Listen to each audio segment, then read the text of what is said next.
Now, listen, you guys, fans are now speculating that something certainly happened between Bongo 2 and, of course, the Transformer, as well as Cousin Sloth. We're going to be talking about the Transformers party and everything that went down. And we're also going to be discussing about this entire Doja Cat and Nicki Minaj situation, as well as Charlemagne the God's reaction to, Kendrick Lamar's performance. I would say that I didn't expect him to be this honest, in my own opinion. And Kendrick Lamar and SZA are actually still winning. They are going, obviously, to be going on tour in Europe. Now, these are some of the things that we are going to be talking about in this video. Hello, tea lovers, and welcome to the tea plug. I trust you guys are doing well, and I trust you are doing great. Personally, I am doing great. You guys, I am doing extremely amazing. Without further ado, let us dive straight into today's tea. So first of all, let us talk about the Transformer and everything that went down. The Transformer attended, the Super Bowl. Bongo 2 attended. Cousin Sloth attended. Paprika Spice also attended. Okay, so it is actually being reported that the Transformer was hosting, a Super Bowl after party, which was attended by several celebrities, including Paprika Spice. Yes, you heard right. Paprika Spice allegedly also attended the Transformers party, which had, people thinking that, well, does it mean that, well, the two of them might have made up? Did they apologize to each other? Because the last time that we spoke about Paprika Spice, she seemingly was dissing the Transformer. Well, but you do know that the girls do not put a name on it. So obviously there was room for her to say, oh no, I wasn't talking about you. So maybe they sorted everything out behind the scenes, and maybe they both realized that they will not benefit from biffing each other. And so yeah, it seems like the two of them might have made up. But what I did notice is that the Transformer was on one corner and Paprika Spice was in a different corner. So I don't know if there was direct interaction, and I don't know if the party belonged to the Transformer or she was just hired as a host of that party. I don't know the exact details about that. Other celebrities who were also in attendance, Quavo was there, and Tyla was also there. It seems like Tyla was having an amazing time with the Transformer. They were dancing. The Transformer was even recording it and stuff like that. And however, on the other hand, we had Bongo 2 and Cousin Slow. They were, placing bets and stuff like that. And it does seem like the three of them never ended up linking up. And so people were like, okay, what is happening? Because Bongo 2 and Cousin Sloth even posted videos together, and they went further to interact on Twitter. I think they were talking about whose team won and stuff like that. And so people are like, that's really interesting, seeing that you guys were at the same place and these two guys were able to spend time together. Meanwhile, the Transformer was out there dancing with Tyla. Like, Tyla? Like, that's new and very random. Okay? So let me know in the comment section, you guys, do you agree with the people that think that something definitely went down? Personally, I don't think that there was a direct altercation. I don't think that there was like a direct, back and forth. And I really don't think either that these people thought that they were actually friends outside of the industry. I think it was more like a work relationship, a work friendship. And I do feel like at this point, they probably have realized that, listen, when it actually comes down to decision making, each one of us is going to prioritize their career. I mean, I do understand that the Transformer came out and said that, well, hey, and Paddy's relationship is separate from Megan's relationship. But listen, let's be honest, okay? It's inevitable that obviously Megan would feel some type of way about, her constantly spending a lot of time with Paddy. Not to say that she would think that they are talking bad behind her back and stuff like that, but the dynamics are just very difficult to navigate. And I don't think that there was a back and forth. Personally, I think maybe it's just tension that grew and stuff happens, you guys. But on the brighter side, this means that we're being saved from another, version of Bongo. For all I know, they could be beefing over the fact that, well, who made the song flop? We had the pink swimsuits, we had the budget, we had the video. Who made the song, flop? So maybe that's when they fell out, or maybe it's because they're fighting over Cousin Sloth. Because Cousin Sloth also is everyone's cousin. When she came onto the scene, she was singing, "Oh, the Transformer on Tomorrow Too," and all of a sudden now she's living under Bongo 2's afro. Like, get out of that woman's afro and go back to your cousin. She misses you. What is wrong with you? Anyway, the next thing that we're going to be talking about, you guys, we're going to talk about Mahlamini and Doja and Nicki Minaj. I mean, Doja Cat and Nicki Minaj. I have seen a video that's circulating, and people are saying Doja shouted out, Nicki Minaj in a commercial and stuff like that. Please stop it. And Babs, stop believing any and everything. I don't know what the intention was for photoshopping that entire screen, because there was no Nicki Minaj on that screen, okay? Listen, it was photoshopped, and I don't know what the intention is. Is it to promote her? Is it to bring her, into the algorithm together with a certain name? Because the album is coming out, so expect more things like this, which is kind of sad, because Mahlamini by herself, she actually can sell without extra gimmicks. So I don't think this is necessary. If it's the fans that are doing it as a way of promoting her, that's surely very interesting way of trying to promote her music. Okay, the next thing that we're going to be talking about, SZA and Kendrick. It seems like, wow, they are winning, because it has been announced that the two of them are actually going to be taking, Europe. Congratulations for them for being able to do that. And I could see them selling stadiums in Europe. Definitely they will be selling stadiums in Europe. Okay, congratulations to the two of them. I think I saw the tickets, they are actually going to be on sale this Friday. So yeah, all the European fans, do get ready, okay, for to buy your tickets, okay, in case you may not have the chance, because I'm pretty sure that in the first hour the shows are going to be sold out. Okay, now the next thing that we're going to be talking about, you guys, we are going to be talking about Charlemagne the God and what he thought about this entire Super Bowl performance. I mean, this time I was like, listen, as an African who doesn't know much about the culture, let me give the platform to those who know about the culture, because in the afternoon when I did express that, the kind of Drake thing overshadowed everything, you guys said, I don't understand anything. You don't know anything. And when I said that Kendrick has better songs that he could have performed, you said, no, you don't know Kendrick's catalog, because when you want to use Apple in America, it says, where do you come from? Which continent are you from? And you say Africa, and it says, unfortunately, you cannot play Kendrick Lamar's music.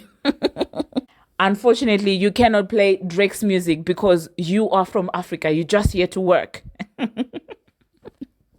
So let me allow Charlemagne the God, the one who's allowed to play these types of music, to let you know what he thinks about the songs that Kendrick performs, and how much he felt like, there were better things for him to perform than these songs that he performed. Okay. And I don't think that after that, I'm actually going to be coming back. But let me just say that in as much as Charlemagne sucks Kendrick's D, when you see him admitting to something like this, just know that, yeah, because it's very hard. It must have been very hard for Charlemagne to be this honest. It must have been very hard for the Breakfast Club to be this honest. So when you see them being honest like this, really, you begin to wonder, how bad was it? How much did it overshadow everything? But anyway, until my next one, see you. Uncle Sam out there telling him he should play it safe and Kendrick Lee purposely. Just said, Lauren, having Samuel L. Jackson as Uncle Sam out there telling him he should play it safe and Kendrick Lee purposely not doing that. Right. That was dope to me. I thought that was dope too. I think the whole show was pretty cool. Wasn't amazing to me. I didn't love his set. I wish he would have did other songs, because he had bigger songs and songs that I think would have been connecting. I think, when you look at If Power Rules and Crips, or Rule the World, like that song, or Swimming Pools, or Don't Get My Vibe. There's a lot of songs that he's had. Don't Get My Vibe. I think, go ahead. I was going to say, I think a lot of people are arguing about the set list, but for me, I kind of expected Kendrick to come with a message. And when I saw Samuel L. Jackson open it in the conversation that I knew that they were about to have, I knew we was about to get like deep Kendrick, where you gotta like sit and listen. Yes. Aesthetically, I gave it a 10. You know what I mean? But I agree with Envy. I thought his set list could have been way better. He could have just picked bigger, high energy songs than the ones he did. For example, it was an unapologetically ultra black performance. Imagine if he would have opened up with Black at a Berry. He opened with like a freestyle that we had never heard before. Can you imagine if Black at a Berry was the first song on Kendrick's set at the Super Bowl? And then he threw in joints like Aight, Mad Kid, like you said, Envy, Money Trees, Backseat Freestyle, mixed in with TV Off and Humble and Squabble Up. Oh, he would have killed it. And if he was going to do Not Like Us, which I still don't think he should have done because he just gave Drake too much light. He had to. I don't think so. I think he had to. And he addressed it directly. I didn't think he was going to do that. He actually said, I want to do y'all song, but everybody's favorite song, but you know they sue. I feel like I was like, oh, wow. I love that. I feel like between that, Euphoria, and Not Like Us, he gave Drake too much light. But if he was going to do it, he should have did the last verse based off the theme of his show last night. Since it was so ultra black, so unapologetically black, he should have did the last verse. And I know he wanted to get to the A minor part for the crowd reaction, but to match the blackness of his performance, I would have just did the last verse. I did not want to. Even if he did both verses, if he did the first verse and then the last verse. Time. I mean, he had gave time. Drake the whole stage majority of the time anyway. He could have took something out to do that. He talked a lot about life and, America's being on black people's backs, but people grabbed a lot of the Drake stuff. They were trying to say that his A train was for the A minor, but I believe it's the A from the PG Lang graphic. They had flags with that on there. Yeah, but this is PG Lang's, like, this is their brand. This is their, like, logo. And because he had his label. Yeah, his label, I'm sorry. Because he had the A chain on, people thought it was for A minor, but no. What the A got to do with PG Lang? I have no idea, but this is what's on their website. Oh, okay. Yeah. I just did not want to hear Baca, Chubbs, and Party's name on stage at the Super Bowl. It's a diss record. That's probably one of his biggest records ever. He had to do it. He had to. No, he didn't. He had to. He didn't have to. I think he did. That's his biggest record ever. It don't matter. Kendrick is bigger than records. He didn't have to do it. And I think everybody was waiting for him to do that. That's a big song. And for people that don't know about the dissing and all that, they just like the song and they not like us. They don't know it's a diss record. They just, look at it as a competition record. Saying he had to do it is a debate I've been having for the past couple weeks. He didn't have to do it. He absolutely positively had to do that. He's Kendrick Lamar. He's a Pulitzer Prize winning artist. That's true. Amazing. That's cool. He had to do that song. He didn't have to do it. He would have looked scary if he didn't, but we got to wrap up. No, he wouldn't have. We can come back and bring this black back. As he was it last night? Please. Well, let's open up the phone lines. We can discuss that. 800-585. Said. And if you want to view this halftime show as a continuation of the middle finger of Drake, and you love nothing more than Drake receiving that middle finger, I don't know if you could have possibly asked for a better show.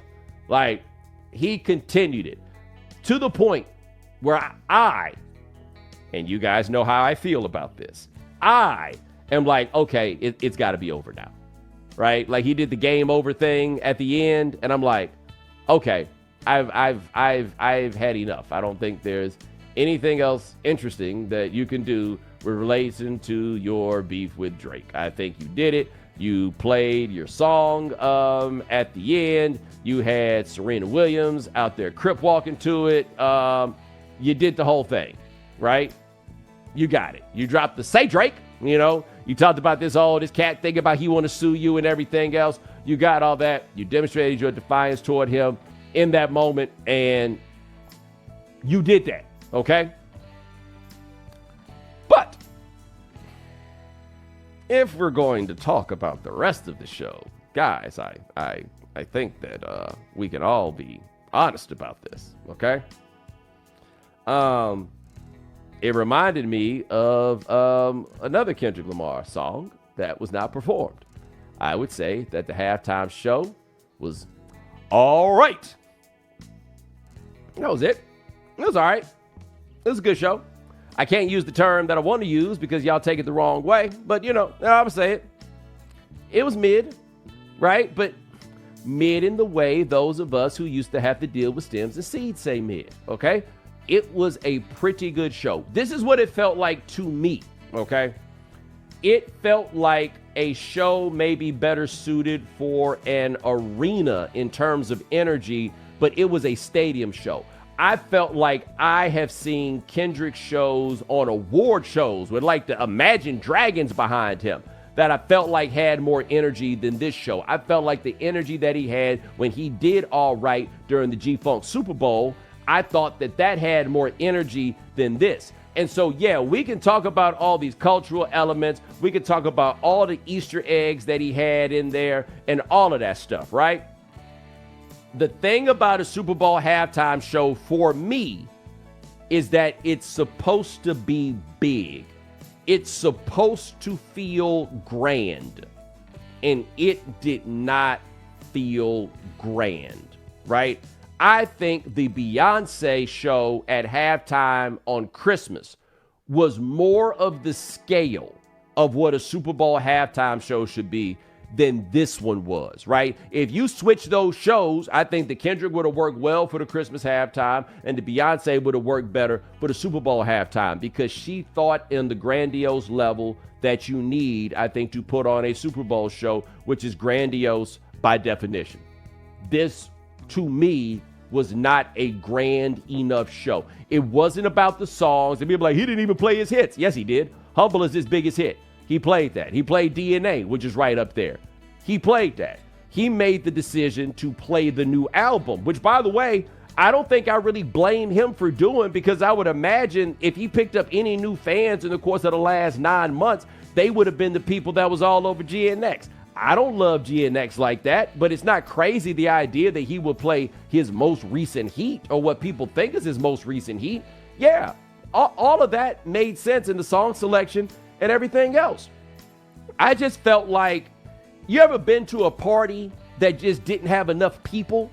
Not because there weren't people, but the room was too big, and so it didn't feel like the energy was contained like that.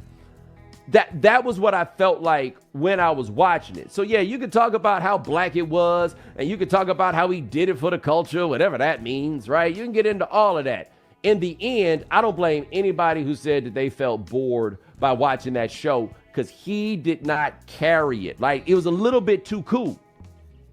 You know? He rapped very well, right? Like, technically speaking and all of that stuff, but it was too cool. And I felt like it needed to be a bigger show.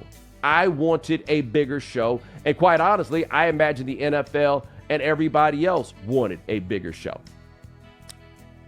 That being said, he made the show he wanted to make. And as far as making the show that he wanted to make, I think he accomplished all the goals of that. And Sean, 70,000 people sang A minor. Yeah, I to your point that you've been mentioning, like it wasn't a spectacle, which I think every Super Bowl halftime performance should be. But if you've seen anything of Kendrick ever since he left TD and started his own brand in PG Lang, it's like all he really focuses on is the visuals and the art and making it truly his.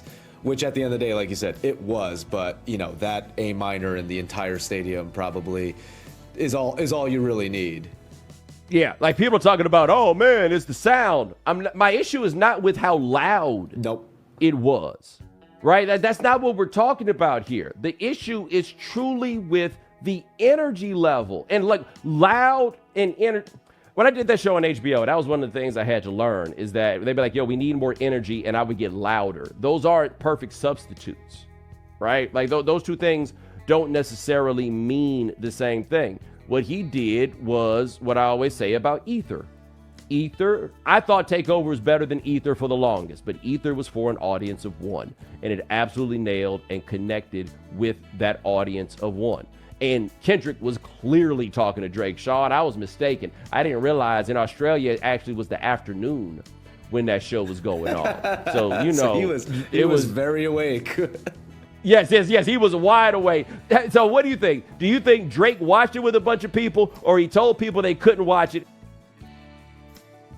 What the Super Bowl performance would have been if he didn't have the Drake of it all on his mind. You know what I mean? And I aesthetically, I thoroughly enjoyed it. Yeah, I didn't feel like it was forced. I think it flowed, but I think that it was a room for a lot more. He gave Drake too much light. Like the Euphoria, and then the when he stopped, what he said when he did the whole Hey Mike Girls, yeah, he said, "Hey girls, I want to do everybody's favorite song." Yeah. That's all. I thought that was dope though. The Euphoria, yeah, but I thought that was dope too. The little tease because people were waiting, like, is he gonna do it? Is he not gonna do it? They gambled. It was a bet if he was gonna do it or not. I thought that meant he wasn't gonna do it. I was like, oh, that's all he gonna give him. And then the song came on. I didn't think he was gonna do the song after that. And if he would have, I think I would have loved him to do the last verse. Like if you gonna do that on that stage, imagine that last verse. Once upon a time, all of us was in chains. Boy, them white people, they lost their mind anyway. But they would have really lost their goddamn mind. I think you got to do the first verse too. But let's open up the phone lines. 800-585-1051. Let's discuss. It's the Breakfast Club. Good morning. Morning, everybody. It's DJ NV, Just Hilarious, Charlemagne the Guy. We are the Breakfast Club. Lauren LaRosa filling in for Jess. We're talking about Kendrick Lamar performing at the Super Bowl. If you missed it, which is wow, let's play a snippet of it. So we're taking your calls, 800-585-1051. Hello, who's this? What's going on? This is Palm Beach County. What's up, brother? Take us off Bluetooth or speaker because we can barely hear you. You're not on either. Okay, well, just speak up, sir. All right, go ahead, brother. Yeah, man. I don't agree with Charlemagne. Well, first of all, good morning. Good morning. Good morning. All right. I don't agree with Charlemagne saying that he didn't have to perform Not Like Us, because that's the sole reason he was there. Like, y'all got to stop saying that. Why he got that is the sole reason. So anybody was checking for Kendrick Lamar before that? Yes, everybody. What are you talking? See, this is what I hate. This is what frustrates Super Bowl me. Performance, bro. I do think part of the reason why they wanted him to perform at the Super Bowl was because of the success he had last year, and that included Not Like Us. But in saying that though, to say was anybody checking for Kendrick Lamar is a little crazy. He's ridiculous. Kendrick Lamar. I'm not. I didn't mean it in that way. I'm saying Super Bowl performance wise. Okay. Why? Tell me why you don't think that. You know, Kendrick Lamar's last tour, the Big Steppers tour, was the highest grossing rap tour of all time for a solo rapper until Travis Scott's Circus Maximus tour surpassed it. Yeah, but nobody looking at those numbers when they look at the Super Bowl performance. What do you mean? But those are people. Those are 100. That's over 73 shows, over $100 million made across the world. Kendrick Lamar got mad Grammys. He got a Pulitzer Prize. What are we talking about? Charlemagne, that's the type of data you collect. So you telling me that people don't like Kendrick Lamar? You telling me that before this year nobody liked Kendrick Lamar? See, now you twisting my words. Now tell me, would the performances have not been better if Lil Wayne performed? If we had 6 foot, 7 foot, a milli of performance by Big Timers, performance by Juvenile? Well, you can't go back and forth between and compare those two. I mean, Kendrick was picked for the Super Bowl, and I think he's well-deserved artist to perform at that Super Bowl. But I do think that his stellar year last year was the reason why he was picked for the Super Bowl, and that included Not Like Us to me. That's what I feel. All right, thank you, brother. No problem. And that's why I debate this point so much, because I can't stand you. Kendrick Lamar is only here because of Not Like Us folks. I don't like that. That's not true. I might believe it only, but. Hello, who's this?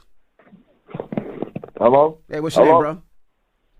Oh, my name is Dunn, bro, from Harrisburg. What up, MV, Lauren? What's up, Dunn? Talk to us, brother. What's going on? What's up, man? Charlemagne, what's good with you, bro?